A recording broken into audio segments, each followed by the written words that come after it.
প্ৰিয় দৰ্শক, আৰু এটি নতুন ভিডিঅ'লৈ আপোনালোকক স্বাগতম জনাইছোঁ। ইমান দিন মই শাৰীৰিক অসুস্থতাৰ কাৰণে আপোনালোকৰ মাজত নতুনকৈ ভিডিঅ' আগবঢ়াব পৰা নাছিলোঁ। গতিকে এতিয়া মই মোটামুটি সুস্থ। গতিকে আপোনালোকৰ মাজত নিয়মীয়াকৈ ভিডিঅ'খিনি দিবলৈ চেষ্টা কৰিম। তো আজিৰ ভিডিঅ'টোত মই অসম পুলিচৰ বাবে কিছুমান গুৰুত্বপূৰ্ণ কুৱেশ্যন এণ্ড আনচাৰ লৈ আহিছোঁ, যিখিনি অহা কম্পিটিটিভ এক্সাম যিটো অসম পুলিচৰ ওপৰত চলিব, ইয়াৰ কাৰণে বহুত বেছি গুৰুত্বপূৰ্ণ। গতিকে আজিৰ ভিডিঅ'টোৰ প্ৰথম প্ৰশ্নটো হৈছে, তলৰ কোনটো শক্তিৰ এক নৱীকৰণযোগ্য সম্পদ? ইয়াৰ শুদ্ধ উত্তৰটো হ'ব অপশ্যন বি, কয়লা। আগবাঢ়িছোঁ পৰৱৰ্তী প্ৰশ্নটোলৈ। পৰৱৰ্তী প্ৰশ্নটো দিয়া আছে, টেলিভিছন কোনে আৱিষ্কাৰ কৰিছিল? ইয়াত 4টা অপশ্যন দিয়া আছে। ইয়াৰ শুদ্ধ উত্তৰটো হ'ব অপশ্যন বি, জে.এল. বেয়াৰ্ড। পৰৱৰ্তী প্ৰশ্নটো দিয়া আছে, ছাংঘাই উৎসৱ কোনখন ৰাজ্যৰ সাংস্কৃতিক উৎসৱ? প্ৰশ্নটো দিয়া আছে, ছাংঘাই উৎসৱ কোনখন ৰাজ্যৰ সাংস্কৃতিক উৎসৱ? ইয়াৰ শুদ্ধ উত্তৰটো হ'ব অপশ্যন চি, মণিপুৰ। আগবাঢ়িছোঁ পৰৱৰ্তী প্ৰশ্নটোলৈ। পৰৱৰ্তী প্ৰশ্নটো দিয়া আছে, জ্যামিতিৰ পিতৃ বুলি কাক কোৱা হয়? ইয়াতো 4টা অপশ্যন দিয়া আছে।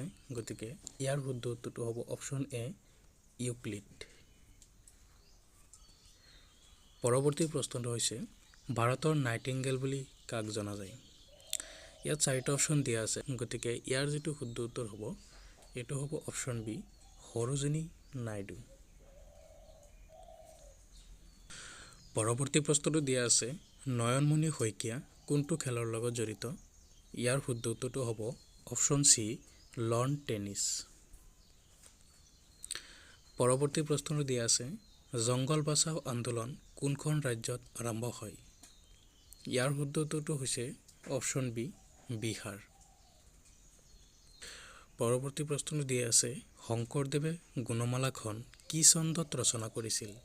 আৰু ইয়াৰ শুদ্ধ উত্তৰটো হ'ব অপশ্যন চি, কুসুমমালা। পৰৱৰ্তী প্ৰশ্নটো দিয়া আছে, অসমত কেতিয়া প্ৰথমখন আন্তঃৰাষ্ট্ৰীয় ক্ৰিকেট খেল অনুষ্ঠিত হৈছিল? আৰু ইয়াৰ শুদ্ধ উত্তৰটো হৈছে অপশ্যন বি, 1983 চনত। পৰৱৰ্তী প্ৰশ্নটো হৈছে, পানিপথৰ প্ৰথম যুদ্ধ কেতিয়া হৈছিল? ইয়াৰ শুদ্ধ উত্তৰটো হৈছে অপশ্যন চি, 1526 চনত। পৰৱৰ্তী প্ৰশ্নটো দিয়া আছে, ভাৰতৰ আটাইতকৈ দীঘল নদী কোনখন? ভেৰি ইম্পৰ্টেণ্ট এটা প্ৰশ্ন, আৰু ইয়াৰ শুদ্ধ উত্তৰটো হৈছে অপশ্যন এ, গংগা। পৰৱৰ্তী প্ৰশ্নটো দিয়া আছে, কোনখন নদীক দক্ষিণৰ গংগা বুলি জনা যায়? ইয়াৰ 4টা অপশ্যন দিয়া আছে, আৰু ইয়াৰ শুদ্ধ উত্তৰটো হৈছে অপশ্যন চি, গোদাবৰী। পৰৱৰ্তী প্ৰশ্নটো দিয়া আছে, সতী বেউলা কথাছবিখনৰ সংগীত পৰিচালকজনৰ নাম কি? ইয়াৰ 4টা অপশ্যন দিয়া আছে, আৰু ইয়াৰ শুদ্ধ উত্তৰটো হৈছে অপশ্যন বি, ব্ৰজেন বৰুৱা।